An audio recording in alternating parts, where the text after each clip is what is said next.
Els dos primers màxims accionistes em donaven el recolzament a mi, el tercer, el quart i el cinquè anaven a una altra candidatura, però si aquests 5 no haguessin votat, també hagués guanyat. La veritat és que ja és un tema que em vull oblidar. Hi ha hagut moments, i no vull personalitzar tampoc amb el Sergio, però sí que és veritat que hi ha hagut moments en aquesta campanya que s'han dit coses que m'han fet mal, se m'ha acusat inclús quasi com de corrupció, de dir que jo havia firmat un contracte amb una empresa que treballa en el club perquè em deleguessin les accions. Vull dir, hi ha coses que han fet mal i prefereixo deixar passar uns dies, pensar, relaxar-me, reflexionar.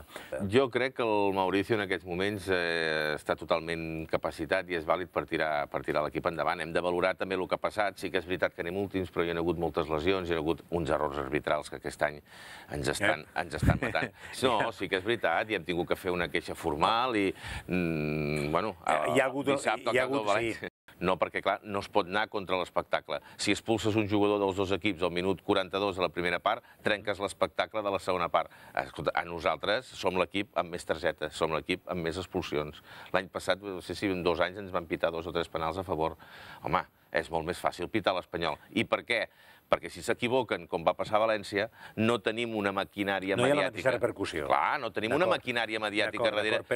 Home, no és lògic que, per exemple, Hisenda faci unes condicions en els clubs que han entrat en llei concursal, que els deixa pagar en 10 anys amb uns interessos molt baixos, i en els que ens estem apretant el cinturó, els que no hem entrat en llei concursal, els que no hem deixat, per dir d'alguna manera, penjat a ningú. El que estem fent és renegociar i buscar solucions a curt termini.